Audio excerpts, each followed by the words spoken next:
Menyimpang nggak ke sana? Kalau nggak disengaja, kapan? Jangan tunggu-tunggu. Adalah waktunya untuk kita mengambil langkah radikal. Yes, kalau itu kehendak Tuhan.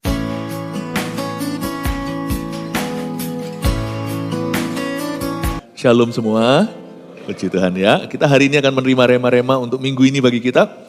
Rema-rema untuk kita. Saya ajak kita untuk membuka Alkitab kita, ambil catatan, kita akan belajar firman. Dari Keluaran pasal 3, saya beri judul, Semak Duri yang Menyala. Ada beberapa hal yang kita bisa pelajari, dan pasti hidup kita akan ditolong karena firman hari ini. Keluaran pasal 3, ayat 1 sampai ayat 6. 6 ayat saja, saya bacakan ya. Adapun Musa, ia biasa menggembalakan kambing domba Yitro mertuanya, imam di Midian. Sekali ketika ia menggiring kambing domba itu ke seberang padang gurun, sampailah ia ke gunung Allah, yakni gunung Horeb. Lalu malaikat Tuhan menampakkan diri kepadanya, di dalam nyala api yang keluar dari semak duri. Lalu ia melihat dan tampaklah semak duri itu menyala, tetapi tidak dimakan api. Musa berkata, baiklah aku menyimpang ke sana untuk memeriksa penglihatan yang hebat itu. Mengapakah tidak terbakar semak duri itu? Ketika dilihat Tuhan bahwa Musa menyimpang untuk memeriksanya, berserulah Allah dari tengah-tengah semak duri itu kepadanya, Musa, Musa. Dan ia menjawab, ya Allah. Lalu ia berfirman, janganlah datang dekat-dekat, tanggalkanlah kasutmu dari kakimu, sebab tempat di mana engkau berdiri adalah tanah yang kudus. Lalu ia berfirman, akulah Allah ayahmu, Allah Abraham, Allah Ishak, dan Allah Yakub. Lalu Musa menutupi mukanya, sebab ia takut memandang Allah. Cerita ini adalah cerita yang klasik, tentang semak belukar yang menyala atau semak duri yang terbakar. Hari itu seorang Musa menerima panggilan Tuhan. Dia ex atau mantan pembunuh. Sengaja atau tidak disengaja dia emosi membunuh seorang Mesir. Lalu dia lari ke Midian. Di situ dia dapat istri dan dia melarikan diri mengasingkan selama 40 tahun. Dan Tuhan menampakkan diri dan mengutusnya kembali ke Mesir, tapi kali ini untuk melepaskan bangsa Israel dari tanah perbudakan.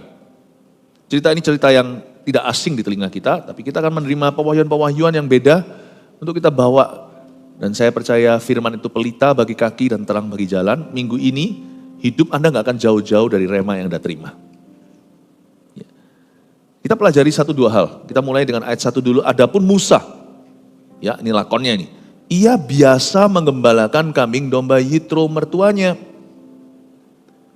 Tuhan itu tahu kebiasaan kita. Saya garis bawahi dalam Alkitab saya, ia biasa. Apa yang jadi kebiasaan Anda itu tidak sampai diabaikan Tuhan. Kebiasaan baik, kebiasaan buruk Tuhan tahu semua. Memang kalau manusia itu manusia kebiasaan, itu sudah biasa. Kita melakukan sesuatu beberapa kali itu jadi kebiasaan baru. Jadi sebenarnya gampang sih mau menggantikan kebiasaan lama, yaitu memulai dengan kebiasaan baru. Kita itu manusia habit. Bahkan dalam bahasa Inggrisnya, kebiasaan buruk itu habitual sin. Dosa yang karena kebiasaan-kebiasaan yang salah. Ada orang yang biasa gosip, ya pasti hidupnya tidak damai sejahtera dan dia pasti bermusuhan dengan orang. Ada orang yang kebiasaannya tidur malam-malam, bangun siang-siang yang mana bisa diberkati pekerjaannya. Musa ini punya kebiasaan, yaitu menggembalakan kambing domba Yitro. Tapi Tuhan hari itu akan masuk di tengah-tengah kebiasaannya dan menunjukkan sesuatu yang sangat luar biasa. Izinkan Tuhan masuk dalam kebiasaan Anda sehari-hari, libatkan Tuhan dalam aktivitas sehari-hari. Dan biarkan Tuhan menunjukkan sesuatu yang di luar biasanya dalam hidupmu. Jangan kita itu terpaku dengan kebiasaan yang kita miliki. Belajar terbuka untuk sesuatu yang baru dari Roh Kudus. Tanpa harus meninggalkan kebiasaan kita bekerja, bangun tidur, terus mandi, tidak lupa menggosok gigi. Semua rutinitas itu, asal itu baik dan benar, pertahankanlah. Tapi jangan berhenti sampai sana. Minta sama Tuhan maksud ilahi. Tuhan kasih aku tujuan mulia. Aku tiap hari pergi kerja, tapi hamba minta pewahyuan ya Tuhan. What is the purpose in my life? What is your purpose? Apakah tujuan Tuhan dalam kehidupanku? Apakah aku hanya bekerja begini lalu aku mati? Atau ada sesuatu yang lain yang Tuhan juga sediakan di samping itu? Jangan jadi orang yang kaku. terbukalah untuk sesuatu yang baru, yang Roh Kudus hendak nyatakan kepada Anda. Dalam kebiasaan Anda sehari-hari sebagai ibu rumah tangga, mungkin Tuhan nanti akan bangkitkan roh doa. Siapa tahu Anda menjadi pendoa syafaat dan menjadi mitra para misionaris di gereja ini, sekalipun Anda di dapur masak-memasak.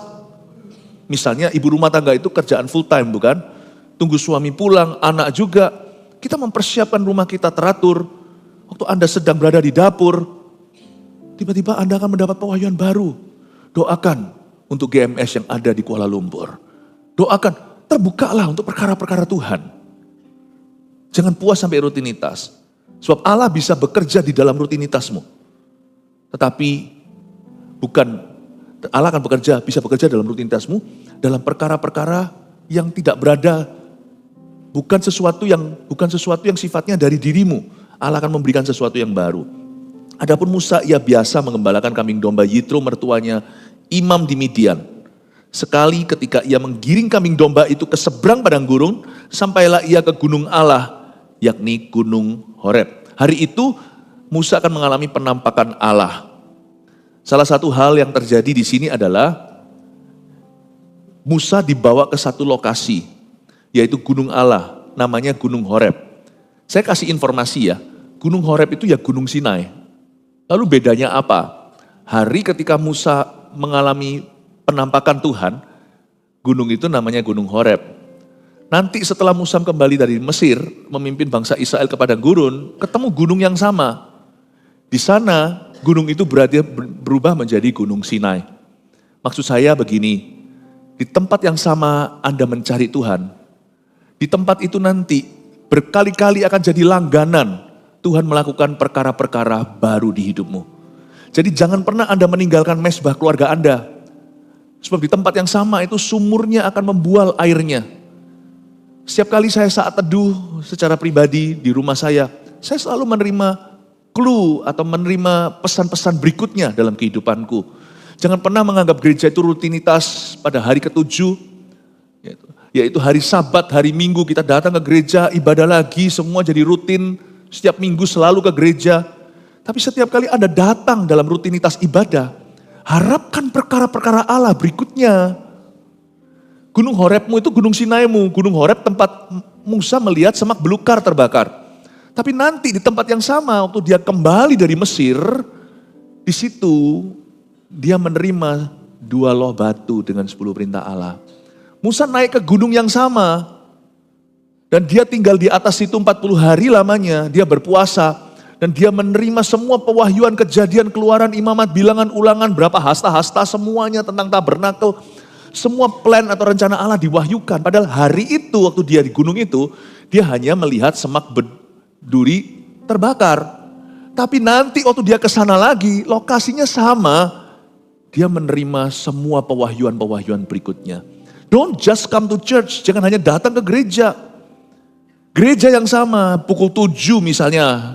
Kalau ini jadi rutinitasmu, Anda ibadah setiap hari Minggu, di tempat yang sama itu Tuhan akan wahyukan lagi dan lagi. Jangan tinggalkan mezbahmu, baik itu gereja atau mezbah keluarga ketika Anda sembahyang doa cari Tuhan bersama dengan family, atau doa pribadi, jangan tinggalkan, jangan bosan.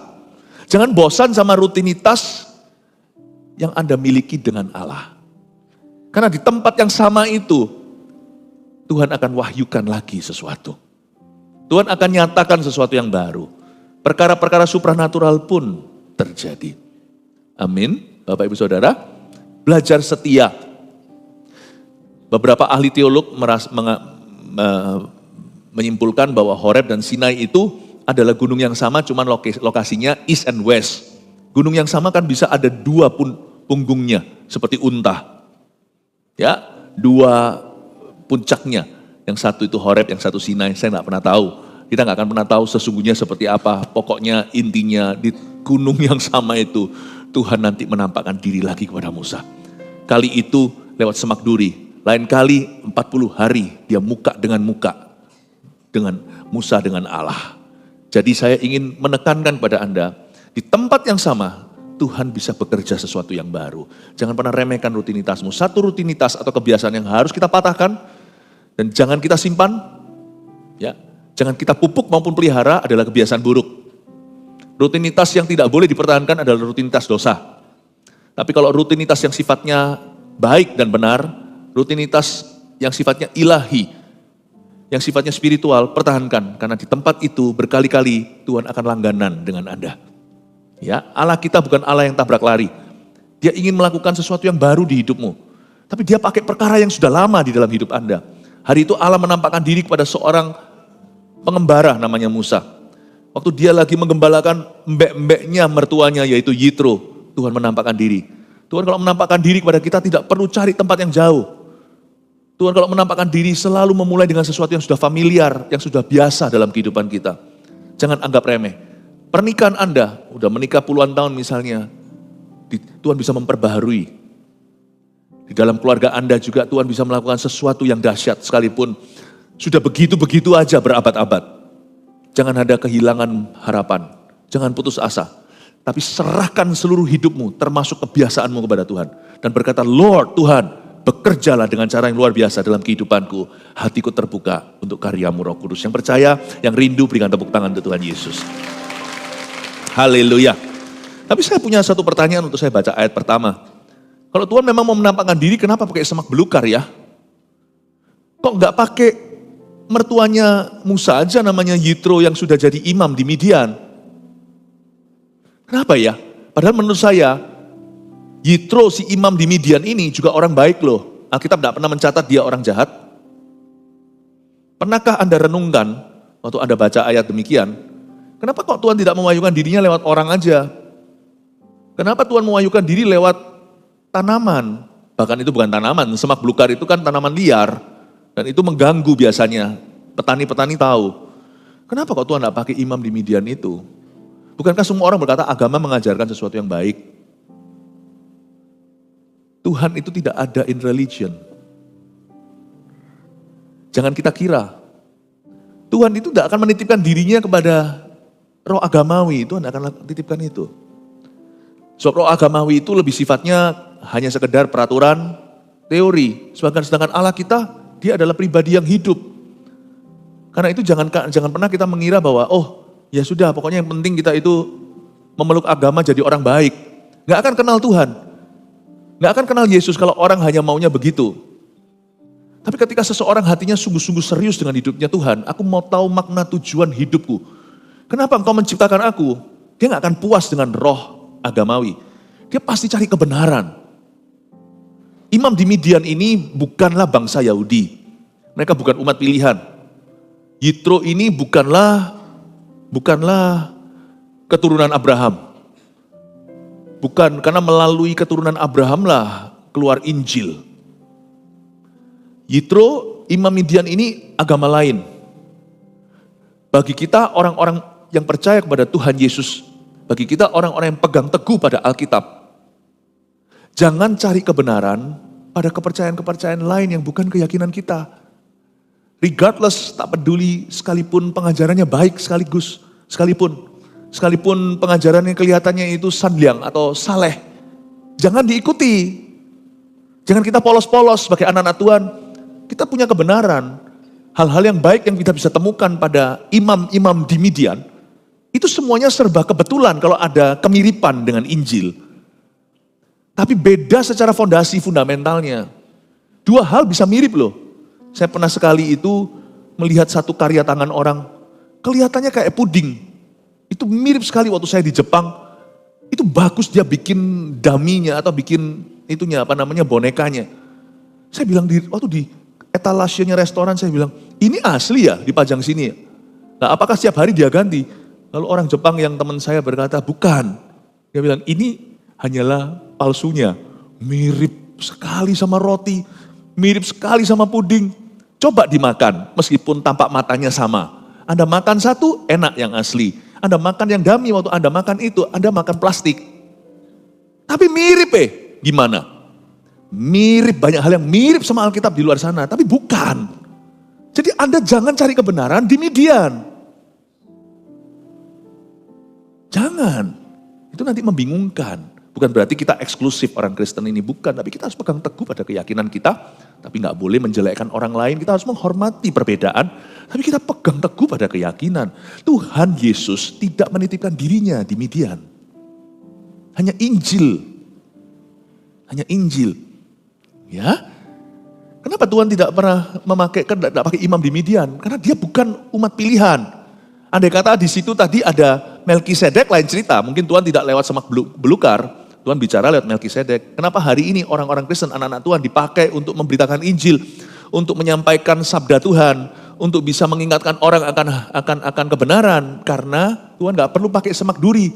Ada kita. Ngapain sekarang Tuhan pakai semak belukar? Wong saya masih bisa berkhotbah menyampaikan firman Allah. Paham maksud saya? Tuhan tidak akan menitipkan dirinya kepada pihak-pihak yang tidak dia pilih. Apa yang bukan Injil ya bukan Injil, sekalipun banyak kemiripan. Jadi hati-hati dengan apapun yang beredar di luar sana, termasuk di dalam media sosial. Anda jangan terima mentah-mentah hanya karena ada mirip-miripnya. Kita harus kembali kepada firman. Tuhan tidak menitipkan diri pada imam di Midian. Kalau hari itu di sana ada Abraham, Tuhan pasti bicara lewat Abraham. Kalau di situ ada Daud, Tuhan akan bicara lewat Daud. Kalau di situ ada di situ ada di perjanjian baru seperti Rasul Petrus, Rasul Paulus, Tuhan akan pakai mereka. Tapi tidak ada siapa-siapa kecuali embek-embek dan kambing domba Tuhan pakai semak belukar. Dan sini kita ketahui bahwa Tuhan tidak bicara lewat roh agamawi. Ya. Dan gunung Allah, yakni gunung Horeb itu, di situ Tuhan menampakkan diri lewat semak duri yang menyala, dan Musa mendengar suara Allah. Mari kita lihat ayat 2, lalu malaikat Tuhan menampakkan diri kepadanya dalam nyala api yang keluar dari semak duri.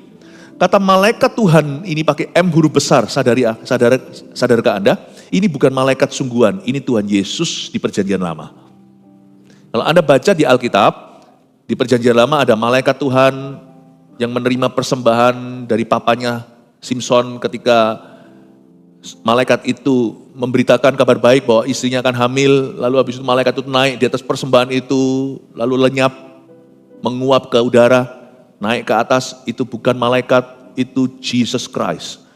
Tapi penampakannya di perjanjian lama sebelum Tuhan Yesus diberi nama Immanuel, yaitu Yesus Kristus lewat malaikat Gabriel kepada Maria. Jadi Anda tahu bahwa ayat 2 yang ketemu sama Musa itu adalah the Lord Jesus Christ. Tuhan Yesus Kristus di perjanjian lama. Lalu malaikat Tuhan itu menampakkan diri kepada Musa dalam nyala api yang keluar dari semak duri. Ya, karena dia tidak memakai seorang manusia atau bejana tanah liat. Tuhan itu menaruh harta karun, harta sorga di dalam bejana tanah liat. Bayangin orang-orang kayak kita ini loh, bisa menangkan seseorang, bisa doakan seseorang. Kita ini siapa? Siapakah aku ini jadi biji matamu? Kita ini semua hanyalah bejana tanah liat. Tapi Tuhan taruh harta yang tersembunyi. Kita itu harus rendah hati loh kalau bisa melayani, baik yang kelihatan maupun yang di balik layar, yang di belakang sana, di depan megang kamera. Tuhan itu gak perlu pakai kita. Tuhan kalau mau pakai semak duri juga bisa. Tapi Tuhan memakai kita, bejana tanah liat. Yang kalau gak mandi 1 minggu ada dakinya. Kita ini dari clay, tapi Tuhan taruh harta yang luar biasa. Tuhan taruh Injil pada kita. Tuhan taruh pada kita berita keselamatan. Tuhan taruh pada kita kuasa Roh Kudus sehingga kita doakan orang-orang sembuh. Padahal Tuhan kalau mau pakai sapu tangan atau bayang-bayang juga bisa. We should be humble kalau hari ini kita dipakainya. Tuhan kalau mau memberkati pekerjaannya dengan dana, Tuhan tidak perlu pakai seorang pengusaha atau businessman. Tuhan suruh aja seorang nelayan yang tidak kaya untuk pancing di dalamnya, cukup untuk membayar pajak mereka berdua di mulut silver coin yang ada di dalam seekor ikan.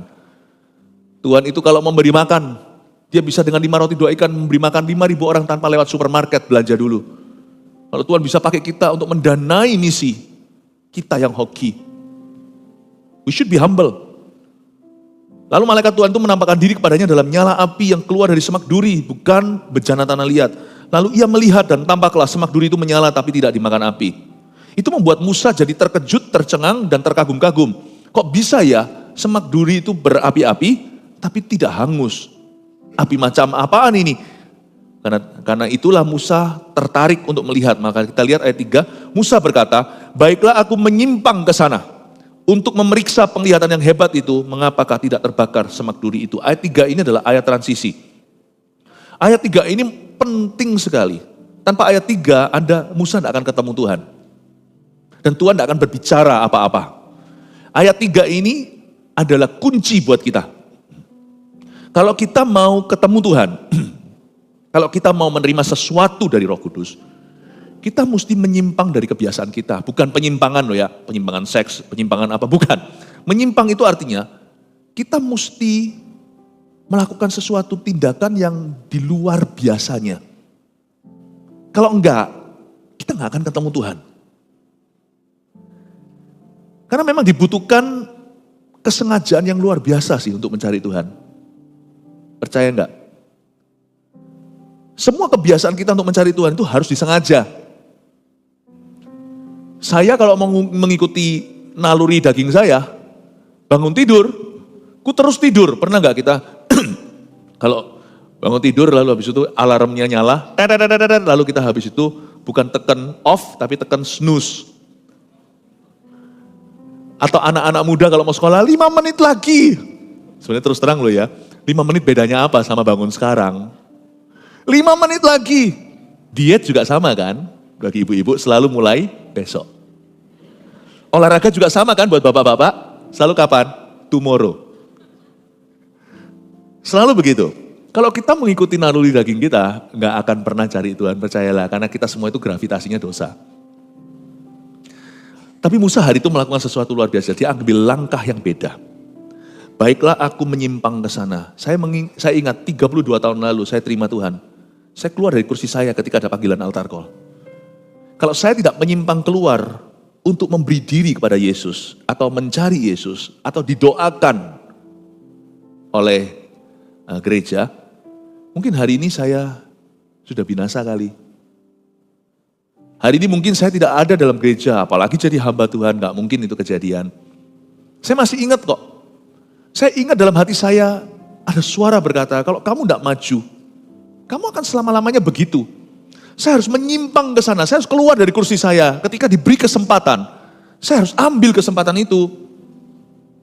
Kebiasaan saya setiap pagi adalah saya berbahasa roh selama 40 menit di atas ranjang saya. Saya harus paksa.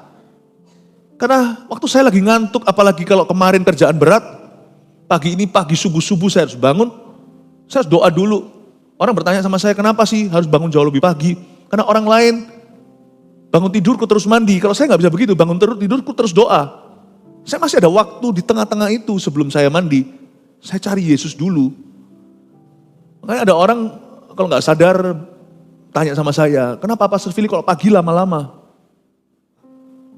Saya bilang begini, karena lu orang langsung bisa langsung kerja. Saya nggak bisa, saya doa dulu. Bukan lama-lama. Kamu bangun segini, aku bangunnya lebih subuh. Saya tidak akan korbankan waktu kerja saya. Saya korbankan waktu tidur saya. Makanya itu saya sebisa mungkin tidur lebih awal. Saya kalau tidak membuat kebiasaan dengan sengaja, itu komitmen yang luar biasa. Kayaknya saya nggak akan pernah cari Tuhan. Karena setiap orang yang mau mencari Tuhan harus menyimpang dari kebiasaannya. Menyimpang dari sana, harus. Kalau enggak ketemu sama Tuhan Yesus. Anda mau mengampuni, lawan arus 7 kali 70 kali. Lebih gampang kita untuk membenci daripada mengasihi, ya kan? Mengampuni sekali dengan berkali-kali, waduh ada orang itu yang memang gak tahu kenapa diizinkan Tuhan untuk menggocok kita. Orang yang sama, terus menerus lakukan begitu sama kita. Jadi kita harus ampuni lagi dan ampuni lagi. Lebih mudah mana? Berkata, aku gak akan ampuni dia sampai dia berubah, atau dia berubah atau gak berubah, aku mau taat pada Yesus, aku ampuni dia hari ini. Orang yang mau taat sama Tuhan, yang mau cari Tuhan, yang mau ketemu Tuhan, harus menyimpang dari kebiasaannya. Diperlukan kesengajaan yang dahsyat agar supaya kita taat. Hari itu Musa berkata, baiklah aku menyimpang ke sana untuk memeriksa penglihatan yang hebat itu. Mengapakah tidak terbakar semak duri itu? Saya buktikan ayat 4. Ketika dilihat Tuhan bahwa Musa menyimpang untuk memeriksanya, berserulah Allah. Jadi dengan kata lain, kalau Musa tidak menyimpang ke sana untuk memeriksanya, Tuhan juga tidak akan berseru. Saya ulang ya, saya tambahi satu kata untuk membuat kita lebih mengerti dalam versi sehari-hari. Ketika dilihat Tuhan bahwa Musa menyimpang untuk memeriksanya, barulah berserulah Allah. Saya jadi ingat Yakobus pasal 4 ayat 8a, tidak usah dibuka. Mendekatlah kepada Allah, maka ia akan mendekat kepadamu. Keselamatan itu Tuhan yang inisiatif. Kita belum lahir lagi, kita masih berdosa, Tuhan sudah mati di kayu salib. Tapi setelah Yesus mati untuk kita, jalan terbuka, tirai sudah robek dari atas ke bawah. Tuhan tuh gak pernah paksa loh kita untuk cari dia. Gak pernah loh, cuman kita itu mau lebih mendengarkan kerinduan kita, manusia roh kita atau manusia daging kita yang mau menjauh dari Roh Kudus. Tuhan gak pernah paksa kita.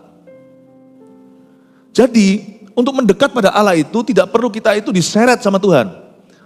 Untuk mendekat pada Allah itu hanya bermula dari kesadaran. Kalau kita gak mendekat, ya Tuhan akan mendekat ke kita. Bukan berarti Tuhan cuek, enggak, Tuhan gak memaksa. Roh jahat itu menyurupi. Roh Kudus itu tidak pernah membuat orang kesurupan. Jadi mendekat pada Allah itu harus inisiatifnya dari kita. Makanya Yakobus 4 ayat 8 bunyinya, mendekatlah kepada Allah dari kita manusianya, maka Allah akan mendekat kepadamu. Kalau Musa tidak menyimpang ke sana untuk memeriksanya, Tuhan juga tidak akan berseru apa-apa. Semak itu akan tetap terbakar, semak duri itu akan tetap menyala.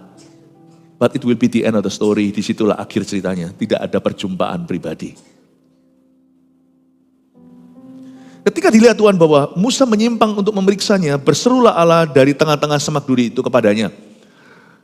Tuhan berseru gini, Musa, Musa.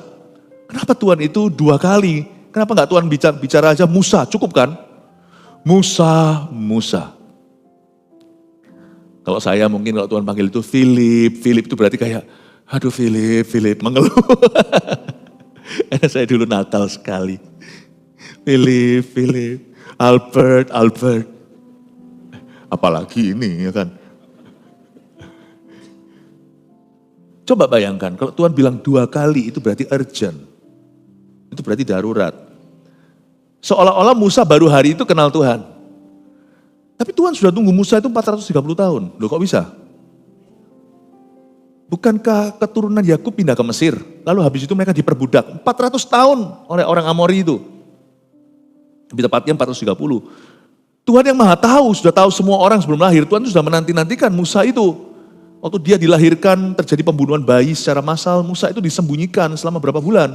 Mamanya taruh dia di bukan palungan, di satu basket gitu. Kasih papirus, kasih bahan-bahan ter. Yang untuk bikin aspal supaya tidak tembus airnya, supaya waterproof, ditaruh di situ di Sungai Nil, lalu ditemukan oleh putrinya Firaun. Apa Tuhan tidak tahu? Tuhan sudah menunggu bocil ini untuk bertumbuh dewasa, jadi pembunuh. Waktu dia berkata, Musa, waktumu telah tiba, bebaskan umatku, kau yang kupilih. Bagi Musa baru ketemu, bagi Tuhan udah tahunnya 430, Tuhan mau bebaskan umatnya dan Tuhan mau pakai Musa. Anything, apapun yang Tuhan ucapkan 2 kali kepadamu, itu urgent sifatnya. Saya itu paling gak ngerti, kadang-kadang ya saya juga begitu sih, saya ngaku. Kita itu kalau disuruh Tuhan itu masih minta tanda itu loh, kok manja. Berapa banyak di antara kita itu sudah diberitahu Tuhan 2 kali, sekali lewat firman, sekali lewat khotbah, 3 kali malah. Lalu seorang teman berkata, ayolah melayanilah, kamu jangan ke gereja gini terus, ayo ikut MSJ 1, ikut kelasnya supaya dilengkapi agar bisa pelayanan, My Spiritual Journey 1. Ayo ikut CG lah. Kalau dihitung-hitung ya, 4-5 kali ada, kita tuh disenggol, lama-lama kita senggol bacok kok sama orang ngomong sekali lagi, awas, aku gak ke gereja. 4-5 kali, sekali lewat firman, kita merasakan, hati nurani kita itu seperti menuduh, seperti memanggil, seperti menggerakkan kita, tapi kita tidak responi. Sekali lewat khotbah, kadang-kadang kita mikir ini khotbahnya kayak nyindir aku nih kali. 3 nanti lewat teman kita, teman satunya lagi. Bolak-balik diingatin. Menurut saya kalau Tuhan bicara kepada Anda dan saya 2 kali dan kita tidak melakukan, menurut saya kita keterlaluan. Kalau sampai perlu 2 kali aja, itu sudah semi kegagalan. Harusnya Tuhan bicara sekali cukup buat kita. Mana ada raja yang harus ngerengek sama umatnya. Mana ada Tuhan yang harus bicara 2 kali. Kita pun punya pegawai. Kita beritahu sama pegawai kita, misalnya ada sekretaris yang beritahu, tolong ya padahal ngomongnya baik-baik aja langsung didengar. Tolong ya aku minta kopi. Langsung datang. 5 menit kemudian. Kalau minta kopi 2 kali, kopi saya mana? Kalau kita pergi ke restoran aja.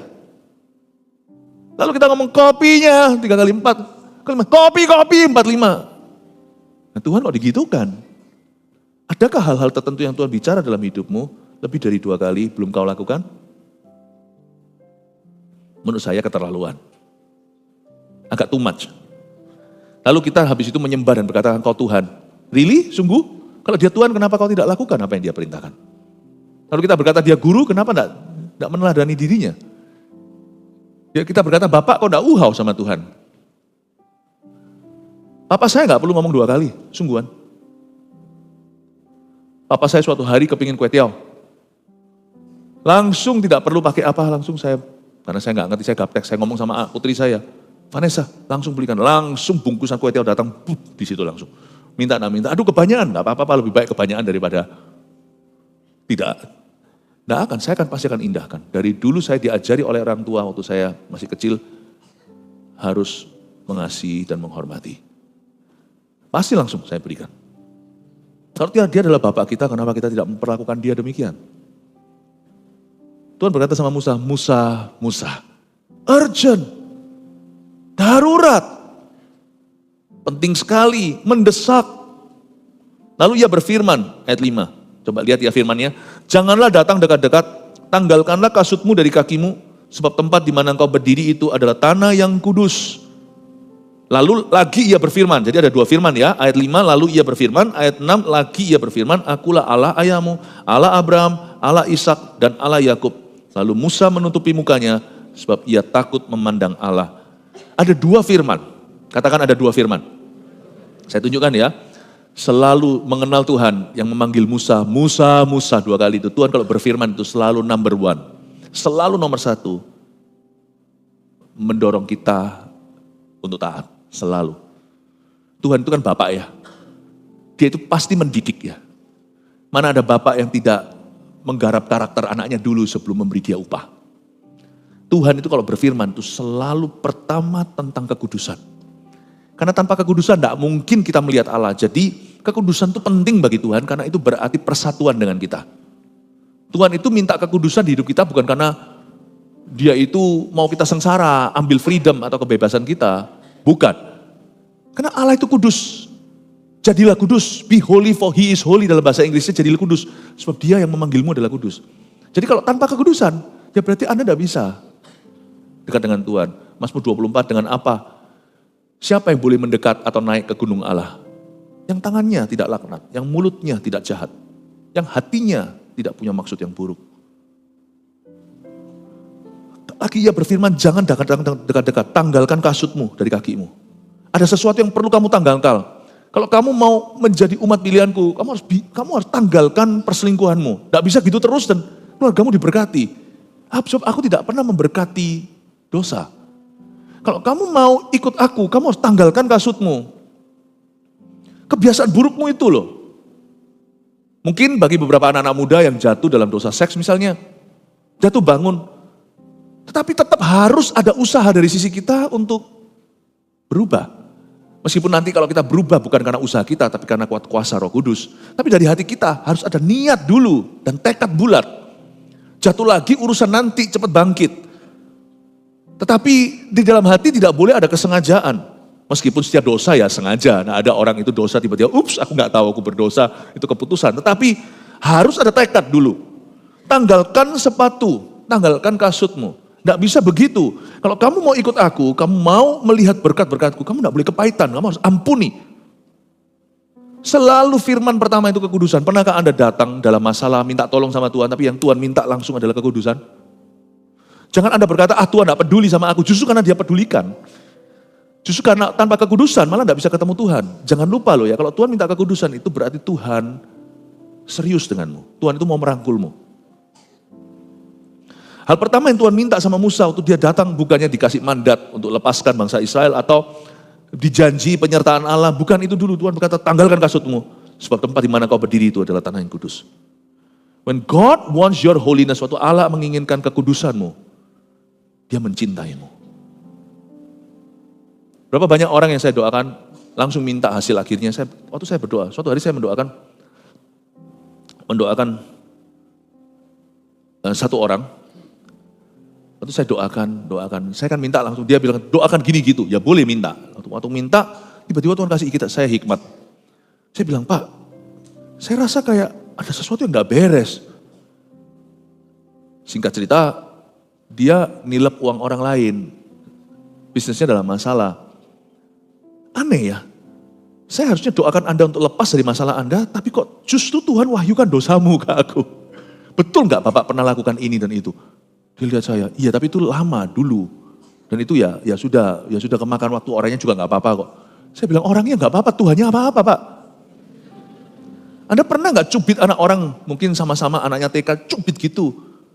Anaknya nanti sudah lupa, lalu AI. Papanya yang lihat nggak lupa itu. Anda pernah cubit. Jangan pukul anak orang.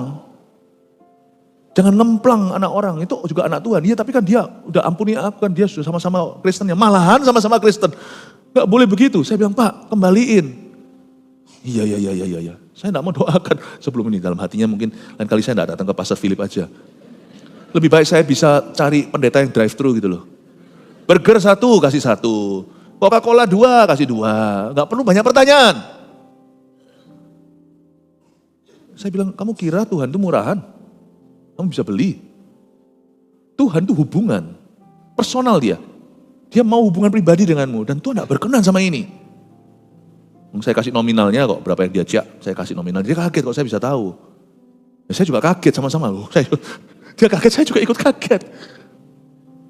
Itu namanya karunia berkata-kata dengan pengetahuan. Itu hikmat marifat. Kadang-kadang Tuhan berikan, karena Tuhan bukan karena saya hebat, tapi karena Tuhan sayang sama orang ini, Tuhan ingin membawa dia kepada pertobatan sejati. Saya bilang balikkan itu dulu, jangan minta penyertaan. Kalau kamu udah kudus soal keuangan, gimana bisa kayak begitu Tuhan memberkatimu? Ya oke, saya enggak tahu dia lakukan enggak, setelah itu saya enggak pernah dikontak. Bapak Ibu Saudara, hal pertama yang Tuhan bicarakan selalu holiness. Dan ini enggak populer loh ya. Sungguhan.